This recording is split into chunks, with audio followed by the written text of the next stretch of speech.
Krishna. Hare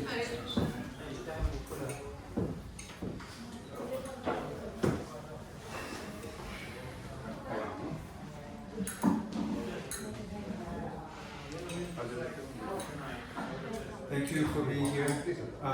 Tomorrow to give another class on by mercy alone, the secret of spiritual advancement.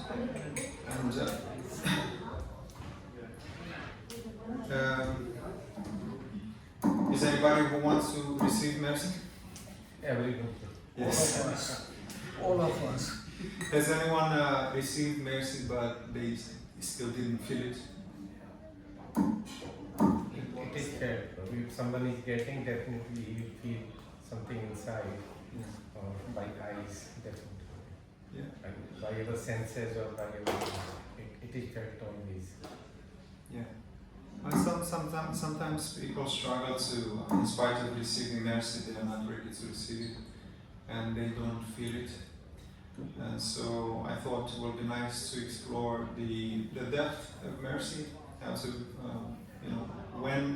when it is given, who is qualified to receive it, and how to actually feel it. So I thought we can dive deeper into this topic. And we're going to start with Jaya Radha Madhava.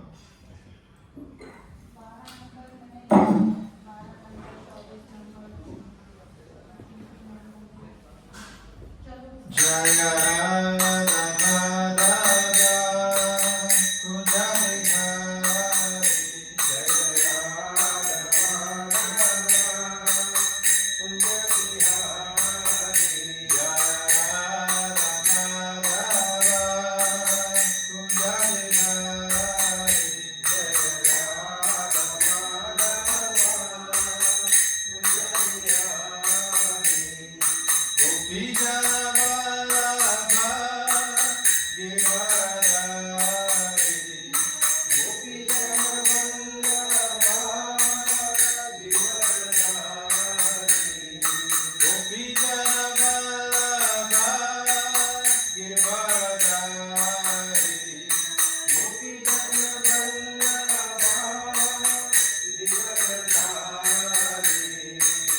Yashoda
Om Namo Bhagavate Vasudevaya. Om Namo Bhagavate Vasudevaya. Om Namo Bhagavate Vasudevaya. Om Namo Bhagavate Vasudevaya. Om Namo Bhagavate Vasudevaya. Om Namo Bhagavate Vasudevaya. So back to the question, what is mercy? So if anyone would like to say anything about mercy, you can raise your hand. Yes. Mercy is like the benefit or the boon for us, because when we get mercy, the other side, the God or person who is giving, devotee of Krishna, who is giving the mercy, is very beneficial for us. He is in favor of us. So we get all favor of Krishna, and specifically for mercy of Krishna, if we get the mercy of Krishna, then we are capable to achieve our ultimate goal. We can go towards go to Krishna. Yes, very good. Thank you. Anyone would like to add that? Mercy is like forgiving others. Mercy is like forgiving others. It's like embracing someone, maybe enemy or maybe friend, whoever it is, embracing someone with love. Yeah, that's also good. And so here I've extracted a few things that I've reflected upon, and that mercy is the causeless compassion from Krishna to his devotees. And so mercy descends through the spiritual master. And by the mercy of spiritual master, one can receive Krishna's mercy. And therefore, because Guru is the distributor of mercy. And so no matter what Guru bestows the mercy, it carries the same potency. So even if the Guru doesn't have, he's not self-realized or attain prema, he still can distribute this mercy. Because the method is ultimately helps individual souls to attain prema. So the mercy is not abstract, it comes through the agency of Guru or Vaishnava. And so the mercy, real mercy, is actually deliverance of material bondage, not just to receive some kind of benediction, but ultimately help one step outside of this material world and attain the pure love of God or pure attachment to Krishna. So the mercy of the Lord is that He's always anxious to get us back to Godhead, back to home. Just like any father is waiting for his children to come back. So Krishna, in the same way, is very anxious to see us going back. And so thus mercy is not material favor or relief, but liberation in reinstatement in devotional service. So through this mercy, we can actually come to devotional service, which is very rare to obtain. Even demigods want to have the association of pure devotees, and they don't have it. And by the causeless mercy song, we have the opportunity to have the association of pure devotees, and therefore they can give, through their mercy, causeless mercy, we can become attracted to Krishna and to devotional service. And so there is also two types of mercy, which is, the first one is, everyone probably is familiar, is the material mercy, which is temporarily limited. Just like materialists often pray for wealth, health and success, and sometimes Krishna or demigods grant those boons. If you worship them, you do some austerities, and therefore they can give you that mercy. But ultimately is temporary. It's not like a spiritual mercy. So a businessman prays for success and gets a big contract, and he may think God has blessed me, and that is mercy, but only temporary, because at death all is lost. So people approach God for bread. It's like in Christianity, please give me bread. This is Prabhupada's words, that bread is also God's mercy, but that mercy is finished with death. So real mercy is to be delivered from repeated birth and death. because these temporary benedictions were mercy that we want to, I don't know, to attain a high position or some kind of wealth. That, especially if we don't use the wealth in the proper way, just to increase our, self gratification, and therefore, ultimately, we can't take anything with us, and so it ends with death. So real mercy is to be delivered from repeated birth and death. And an intelligent person wonders about this. How can I end this? How can I finish this? Repeated birth, death, old age, and disease. And so therefore they approach pure devotees to render service to them, and therefore they can get this mercy. So someone prays to be cured from disease. If cured, he considers it God's mercy. But since the body itself is temporary, that mercy is only patchwork. So even if you are cured of one disease, the disease of birth and death continues. So this is not ultimate mercy. So therefore, the next one is the spiritual mercy, which is eternal and very transformative. So devotees receive the mercy that changes their destiny, deliverance from material bondage. And so a sinful man, there is a story about a sinful man, Ajmila, lived a life of degradation, but by accidentally chanting Narayana at the time of death, he was delivered. So Ajmila was saved only by the causeless mercy of the holy name. Such mercy is the Lord's greatest kindness upon the fallen. Because the holy name is not just the path, but the goal itself. Because Krishna is his holy name, even though it's very hard to feel it. It's subtle, but as we practice devotional service and we become sincere, according to our sincerity and surrender, he rewards us, and therefore he unfolds himself as his holy name. And we can actually attain the highest perfection in life is when one have literal darshan, external darshan of Krishna. So you can, there is a possibility if you attain that pure prema, that you can have not just inner but outer darshan of Krishna. So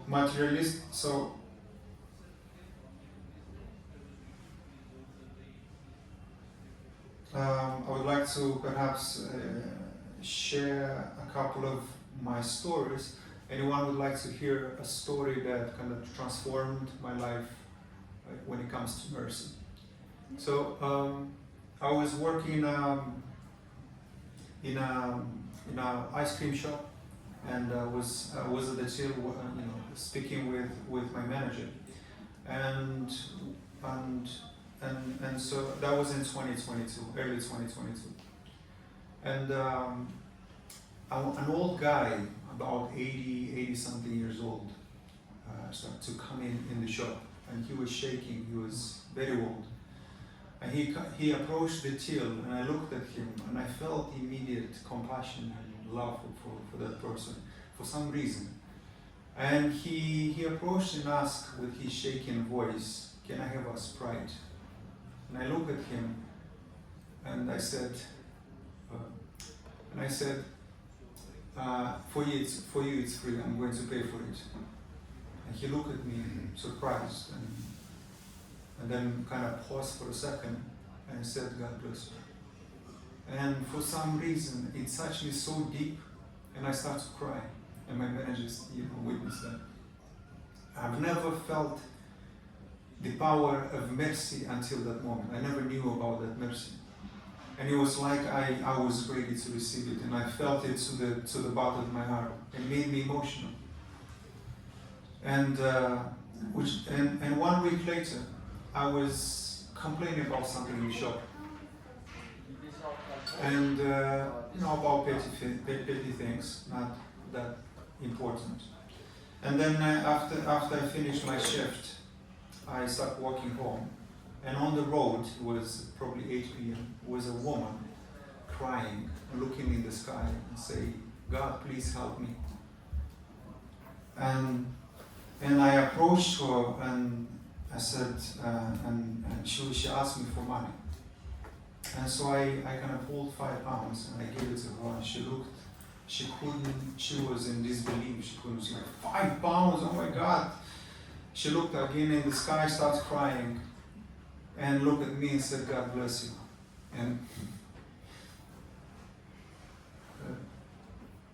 And even though £5 didn't probably change her life, but it transformed my life.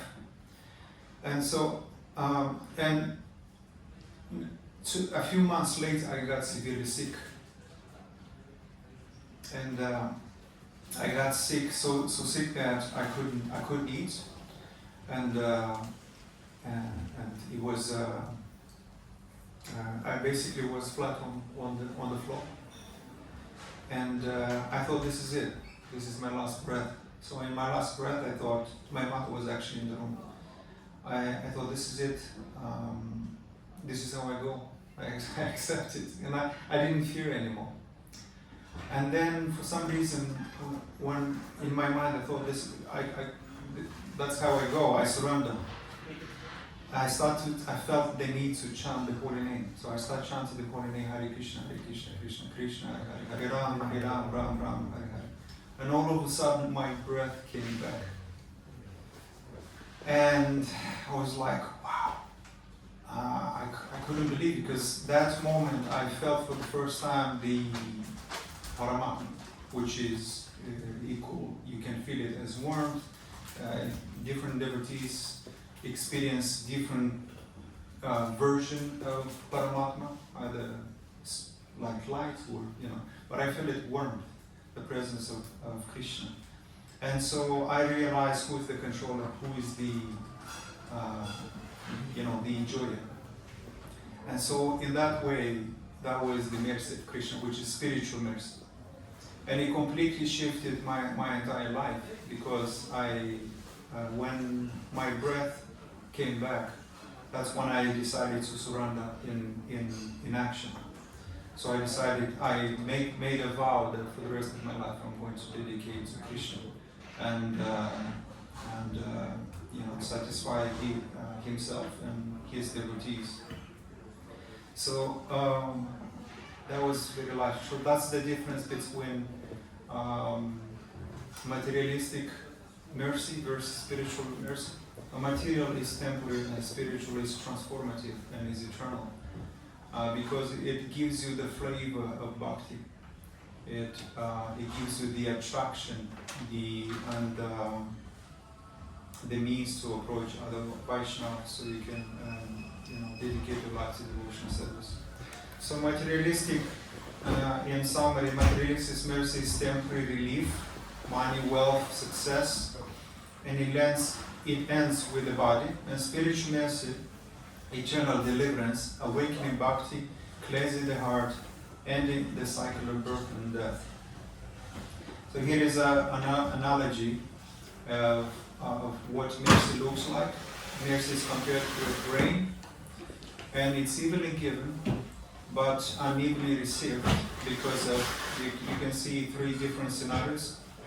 The land can be rocky, and even though and the other is uneven, or there is a plastic cover on top of the land, and even though the mercy comes equally, Krishna's mercy and mercy of the spiritual master, it is like rainfall, without discrimination, without partiality, without calculation.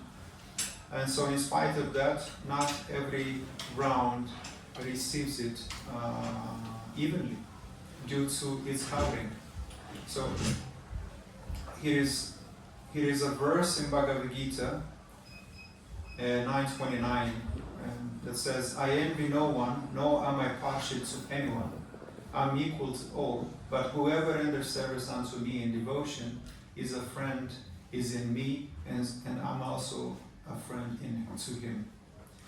Purport. One may question here that if Krishna is equal to everyone and no one is his special friend, then why does he take a special interest in the devotees who are always engaged in his transcendental service. But this is not discrimination. It is natural. Any man in this material world may be very charitably disposed, yet he has a special interest in his own children. The Lord claims that every living entity, in whatever form, is his son, and so he can provide everyone with a generous supply of the necessities of life. He is just like a cloud which pours rain all over, regardless of whether it falls on rock or land or water. But for his devotees, he gives specific attention. Such devotees are mentioned here. They are always in Krishna consciousness, and therefore they are always transcendently situated in Krishna. So just, in other words, the rain is falling everywhere, but not everyone is standing with an open heart.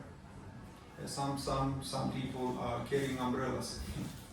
So, metaphorically, in spite of the rain falling on everyone, we can be covered by greed, by envy, by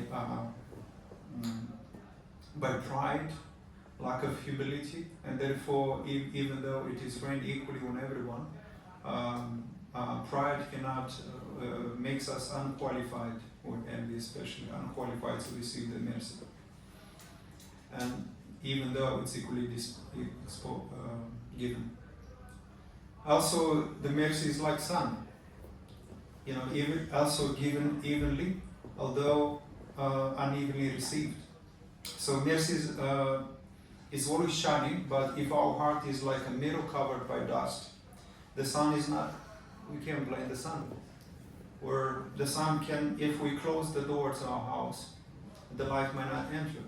In other words, the house can be compared with the mind or with the heart.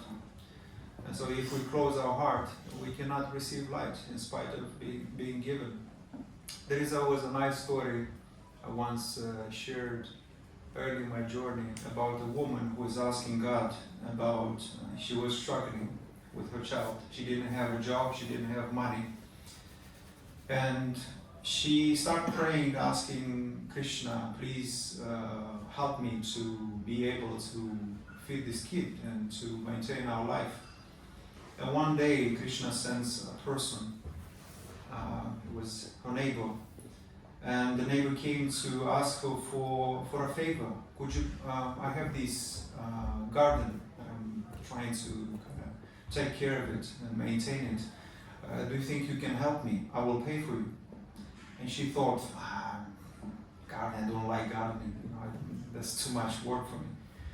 And so she refused. Therefore, she didn't receive the mercy because she was not ready.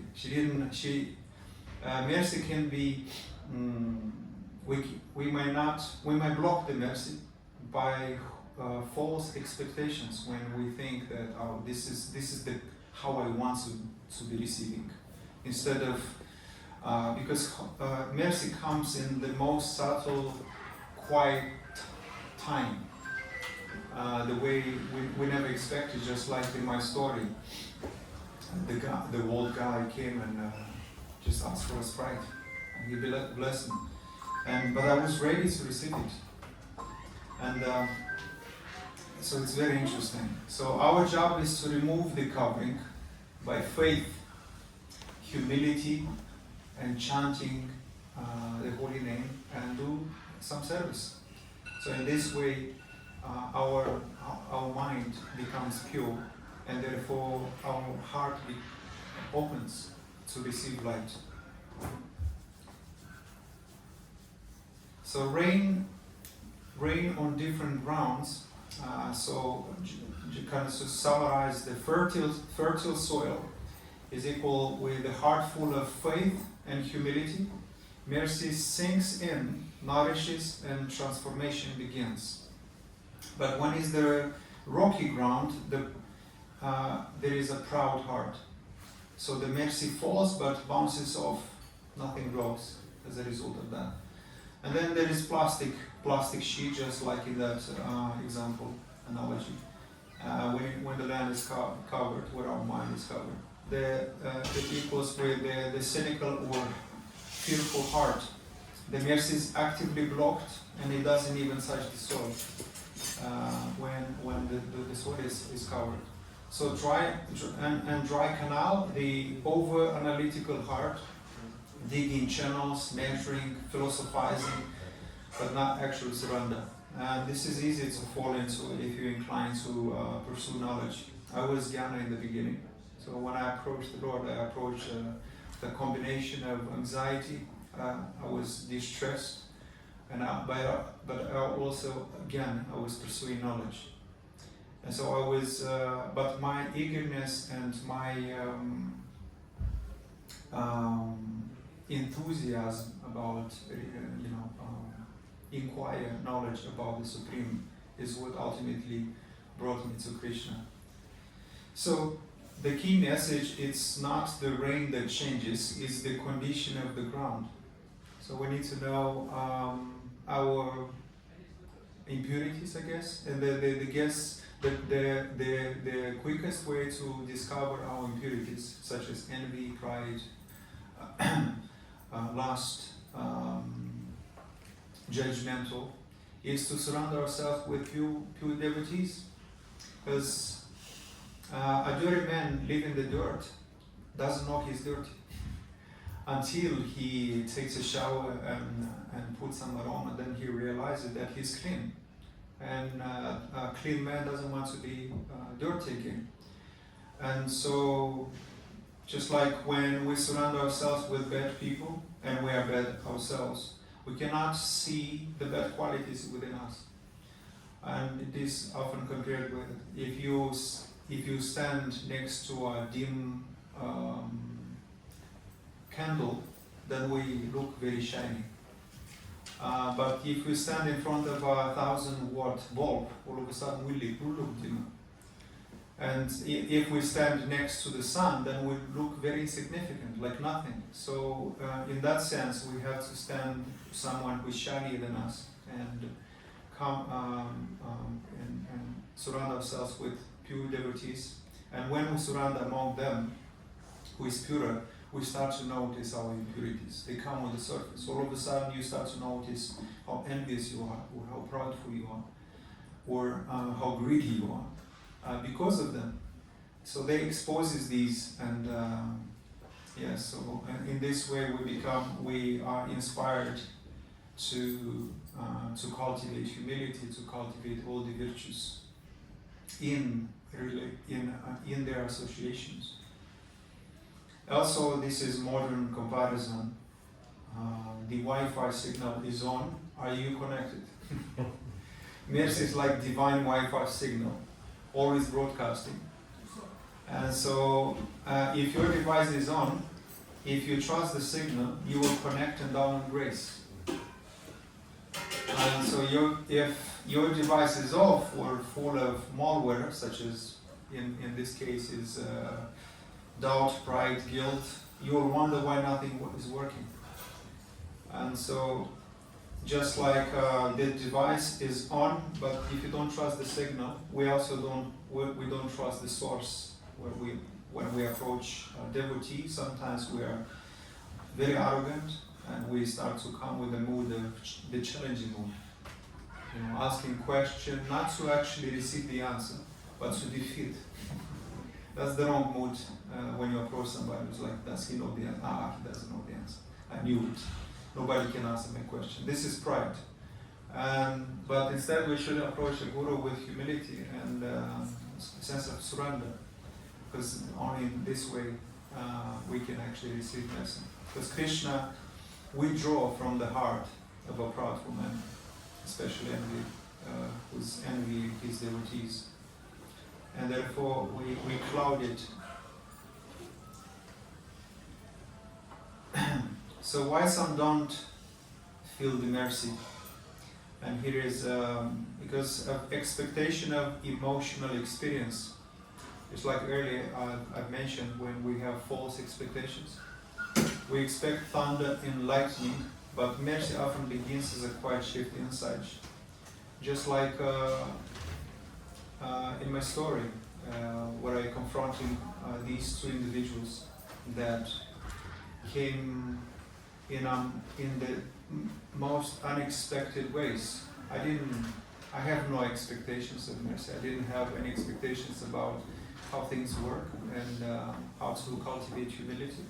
It just came as a result of a few accidental pious activities, where when we do some charitable, or especially if we help a devotee, whenever we come in touch, even unintentionally, or participate in kirtan, and therefore we can receive this mercy.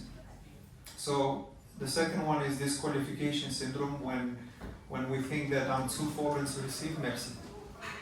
And this mindset is spiritual self-sabotage. And many people feel this way because they thinking they cannot be given this mercy. They cannot be, what they've done is too abominable, and therefore it cannot be forgiven. But Krishna is so merciful, especially Chaitanya is the most merciful incarnation, and so he just give this simple process, just chant the holy name, and you can be delivered if you chant with sincerity and surrender. And pride wanted to deserve mercy out of effort, but mercy is by definition undeserved. We can never pay our debts, especially because once we are born, we have so many debts to everybody, to our parents, to our teachers, to our brothers, sisters, and parents, grandparents. But only one who surrenders to Krishna is actually free, free from his debts. He has no longer responsibilities he doesn't have anything to do with this material world once he surrenders. So that's very interesting. And the last one is lack of faith in the words of a guru. If the guru says, please accept my mercy, and you doubt it, then it's not the mercy that failed, it's faith that leaked. So I have an experience when I sent my Guru Maharaj. I'm not yet initiated, but I'm waiting for Shivaram Swami to initiate me. So I sent him a letter, and because I'm required to send every 2 months an update of my progress, and so at the end of the message I asked for mercy, and I was so excited. I was waiting. It took two weeks, and he finally replied. And then in the very beginning, he said, "Please, first sentence, please accept my mercy." It was just landed at the right moment. I was ready to receive it. And just like a fertile soil versus when it's not a fertile soil. And when you feel the mercy, it makes it so emotional, and it's very transformative, because after that you start to get if you're ready to receive, you have full faith and conviction, and you have this surrender mood, and you have total conviction in your Guru Maharaj, and he bestows mercy. That comes with flavor. You start to become attracted to service. You start to become attracted to the holy name. You don't struggle as much, for example, focused chanting, when you're actually ready to receive it. So it's very interesting that if you're not, you sort of, okay, it's just a kind of formal way of speaking, bless you, you even sneeze, you say God bless you, and miss like a way of speaking, and it doesn't carry any potency when it's received just a kind of way of speech. But when it's received from a bona fide spiritual master, it carries potency, it carries, it transforms your life. So that's what I've experienced, and every time someone blesses, I'm thinking, was my mind and heart ready for it? And have I felt it? And why didn't I feel it? And so when the Guru says, please accept my mercy, it's actually real. It's very real. So we shouldn't treat it like a polite phrase, just like in God bless you, whenever we sneeze. It's because it's like a master key being given to us. And since, especially if a guru is self-realized, when he bestows mercy, it's it's very transformative. So the act of accepting mercy is not passive; it's a response of the heart, and you will immediately feel within your heart when someone, especially a devotee, gives you, bless you. You will feel lucky, you will feel blessed, you will feel humbled, you will feel peace, the mind no longer disturbs as much, and the more mercy you receive, if through whenever a guru bestows, because they are the most merciful, and therefore it's amazing. So the Guru says, when Guru says, please accept my message, I wanted to highlight this because it's very important. It's actually real. It's not just a form of speech, it's real. And we should be very grateful, because there is, the saying goes, if you're not grateful, you are grateful. Yeah. So don't treat it like a polite phrase, it's like a master key being given to you. So the act of accepting mercy is not passive, it's a response of the heart. And so now you have two options. Believe it, hold it tight, and start unlocking doors. Or doubt it, drop it, and wonder why nothing is opening. And so that's very interesting, because if you're really ready to receive mercy, and you actually full trust in your guru or any devotee, then you actually can. It penetrates you. It penetrates your mind, it penetrates your heart, and it's transforming your behavior, the tone of your voice, the way you respond, the way you react. It's amazing. So one reflection question could be, how many times have I been offered mercy and treated like a formality instead of a life raft? It's a very good question to ponder upon, because we often kind of, okay, God bless you, Krishna, but we don't take it really seriously. We don't kind of hold on to, okay, hold on 1 second, let me kind of assimilate this, digest this. What just happened? Did it landed on a fertile land, or was my mind covered at this moment whenever? Because if I didn't feel it, it was definitely covered. And so, and the second question, am I standing in the open, or am I holding up an umbrella of pride, guilt, or doubt? And the way to recognize this, it helps in association with others. But because Krishna is more interested not just in activities, but in a reflected heart. And when we reflect, that's when we actually identify things. Yeah. So mercy is given, but its effect depends on the receptive of the heart. The difference lies in receiving, not giving. And so both receive mercy objectively, the good ingenuity gave it, but whenever, if we're not ready to receive it, then it is blocked. And it is blocked by pride, by jealousy, by lust, by envy, especially envy of the devotees of Krishna. So, but one recognized and accepted, while the other doubted or disqualified themselves. So there is a saying, I've heard this from a leader, that doubts are thieves. Fears seducers.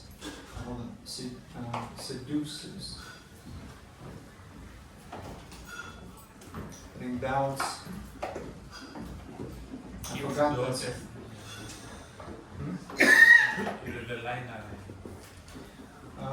No, there was I forgot which one. Excuses are seducers, doubts are thieves, and fears are. Forgot the third one. Anyway, so doubts are robbing us our chance to receive mercy. So the mercy is not lacking. The problem is our faith, our openness. A doctor can gives medicines to two patients, and one trusts, takes it seriously, and has some results, and the other doubts, keeps the doses and expects nothing. And so it's the same medicines but different results. So which is very interesting. So the difference was never in the power of the medicine, but in the faith and response of the patient. Are you familiar with the? I think it's called the pill that has no medicine in it, and they in the science they give false pills, placebo pills. And so sometimes patients they are given this placebo that has no medicine in it, and they are told there is some medicine, and their faith actually activated it, right? And sometimes when we drink actually real medicine and without the medicine, we have no results. So we wonder why is this happening, which is very interesting. So faith activates the mercy, which is the key when it comes to the mercy. So I've created here what happens, what actually changes. So in the effect of mercy, the perception person activates change, healing, and realization, and the one who's not perceptive person delayed or blocked, who's lacking faith. But the one who has faith, and so the perceptive person grows stronger, and he believes that in his guru's mercy, and he says, my guru is truthful and merciful. And the non-perceptive person weakens and remains neutral when he lacks faith. And when he has gratitude, a person is faith deepens, and the other one fades. And the spiritual confidence increases in the perceptive person and shrinks in the non-perceptive person. So this reminds me of the faith that of the law of use, which you don't use to use. So if you don't practice faith, gradually our faith declines. And so it's quite interesting. So faith activates mercy. This is the key that we should remember. Prabhupada said that if the spiritual master is satisfied, then Krishna is satisfied. Therefore, we should endeavor to approach spiritual master or pure devotees to render service to them, so we can receive this mercy. And if we are ready to receive it, then it transforms our life, and therefore our attitude, our behavior, our activities, our intentions, how we feel. And so when a guru says, please accept my mercy, it's real. But whether we hold our hands to catch it or to keep close with doubt or fear determines how much we experience its power. So here's a verse, who is qualified to receive it.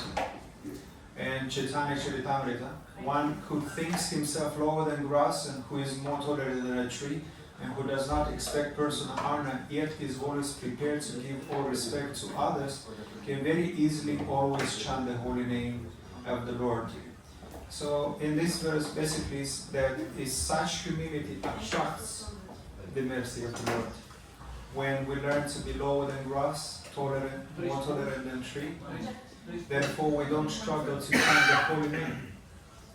And if we do the opposite, if you notice, who thinks himself low. If you think not lower than grass, very proud and very arrogant, and we're not as holy naturally, then we start to struggle with chanting, or attentive chanting.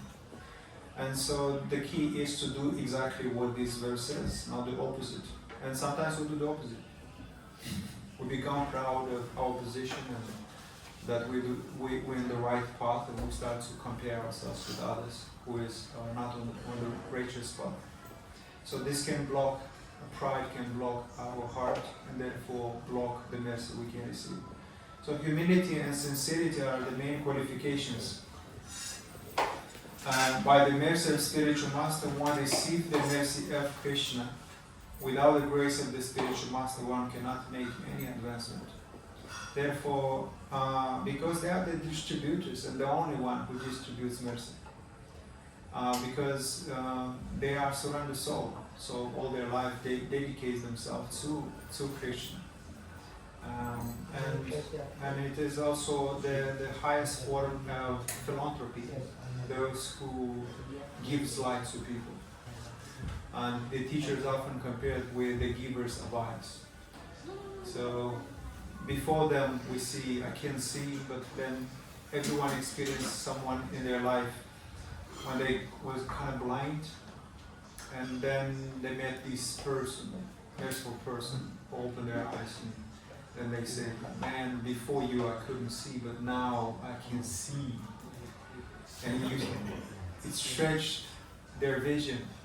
So it's quite interesting that humility and sincerity are the main qualifications. And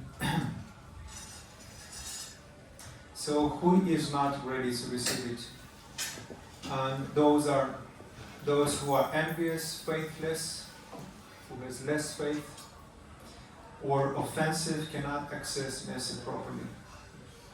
Because Krishna doesn't like the envious heart. If one is envious of pure devotee, he is considered an offender. Such an offender never receives the mercy of the Lord, and he gradually becomes devoid of devotional service. Especially if one commits a Vaishnava aparat. This is among the 10 offenses, Vaishnava aparat is number one. And the reason it's number one is because it's the most dangerous. Once you even unintentionally commit Vaishnava aparat, you lose taste. And Krishna withdraws from the heart. And the withdrawing of the heart is felt as absence. It's still there, but we don't feel it. And so, therefore, we are more inclined to be covered by Maya. And we start to, indulge in all sorts of sinful activities as a result, because we lost taste. And so we cultivated a shallow taste as a result. So bhakti cannot be forced, and bhakti cannot be forced upon the unwilling. One must willingly accept it. So mercy flows, but the heart must be open. And sometimes this reminds me of the open heart, that most of the time we're trying to protect our heart. It's like a gem, like please don't break it. It's so fragile. But what I've learned along my journey is that the heart must be broken so many times until it opens. So breaking is, in one sense, maybe it might sound harsh, but it's necessary. And usually we are broken-hearted when we have this false expectation, shallow kind of relationships. And so, but Krishna says, sometimes we might ask Krishna, why this person betrayed me, why they left me, or why these terrible things happened to me.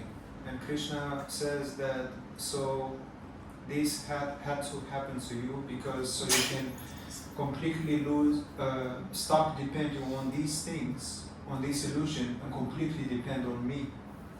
So these calamities is a blessing in disguise.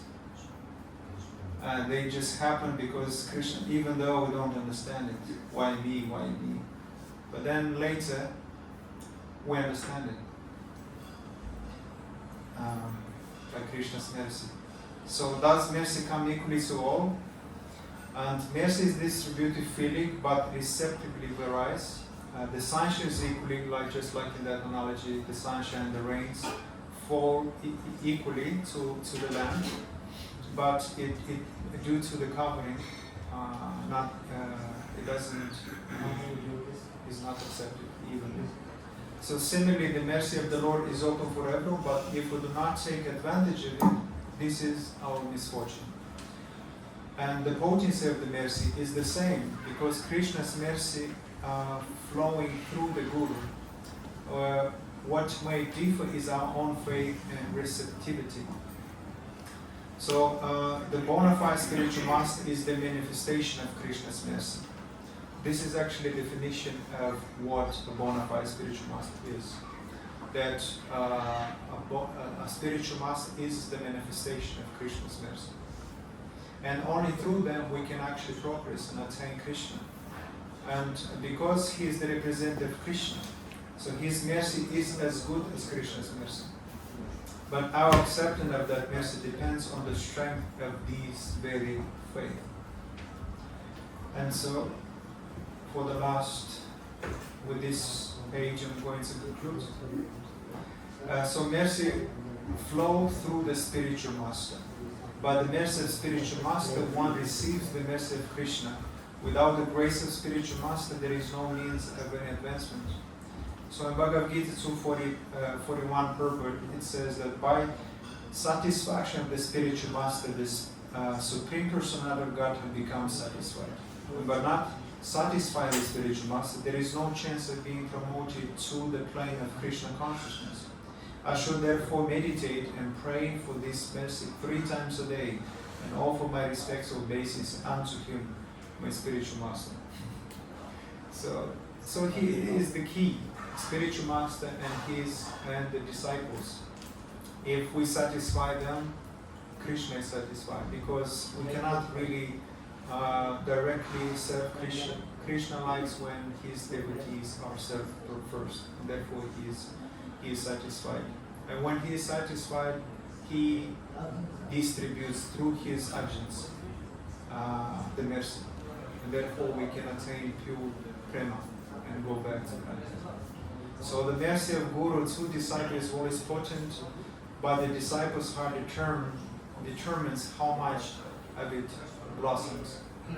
And only faith, and just kind of remind the key that humility and sincerity are the key qualifications that qualifies us to receive mercy, pure mercy, not material mercy, but spiritual mercy. Thank you very much. I think we have 2 minutes for Q&A. That's it. I have a question, sir. Yes. So it's in terms of Guru, Yes. and since long time I have been longing for a Guru, but I've always found Guru in form of books or scriptures or books basically. Yes. But I am desperately seeking a Guru in a human form, Yes. but I've never found one. So is it like, do you actively go out and search for a Guru, or it just comes to you when you start listening? I would pay attention to your heart. Whenever you meet, you attend a class of a guru who is initiated guru. If their presence transforms your heart, that is a good sign. An analogy often shared is with if you go to the garden and you pick a green peach and you taste it, it tastes sour. It tastes actually sour. But if you approach it in the right season and you taste it, it tastes sweet, right? And so in the same way, if you approach it when your heart is ready and you approach the master that speaks to your heart, whenever he speaks, it will melt you. You will know it is for you. So you will feel it. It's sometimes there is a question, how do you know when you fell in love? Do you need to be told when you fell in love? Right? You just know it. You just feel it. So in that sense, when the truth is also perceived in this way, when you feel it, you just feel it. Nobody has to tell you. Was your experience the same when you found your? It's a combination of a few. I felt it. I felt the mood it matched my mood. The strictness, because I grew in a kind of strict environment, so I'm more inclined to follow, like, you must do this 1, 2, 3. That's it. Tell me what to do, I'll do it. But someone who is more softer, they are looking for a sweeter, more compassionate guru. So it comes down to mood and qualification. So I chose my guru based on qualification, mood, and on things that he has accomplished. And based on that, you can, whenever you're actually ready, your heart will tell you. Yeah. Thank Very you. good. Very good. Thank you. And perhaps one more question, so we can have a second. More Can I questions? see something in your support to that Mataji? I'm sorry? Can I see some more words to that Mataji? Mood? More words. Mood verse. Yeah, something more. In Oh. your support. You want to Oh. add something to Can it? I can I add more? Yeah. Oh, you want to add? Yeah, more? yeah, Yeah, sure. Actually, what Prabhu has told you, that is true. When you feel in your heart by someone, in any type of change, means In spiritual change, transformation. a spiritual change only. Yes. That will be that means you are near to Guru. But Prabhupada has said, till you are not having any Guru, just think that Prabhupada is your Guru and chant the holy name only. Hare Krishna, Krishna Krishna, Hare Hare, Hare Ram, Ram Ram, Hare. The day will come when Krishna himself send a spiritual master to you. Okay. And there is example in our scriptures, the devotee Dhruv. Dhruv went into the forest without any spiritual master, with the strong determination that he will get the Krishna, because he wanted something from Krishna, the throne, like his father. So he started the chanting of the name, but which name to chant? Krishna himself sent Narad Muni to Dhruv that go and give him the Diksha, initiation. So Narad gave his Guru mantra, Om Namo Bhagavate Vasudevaya.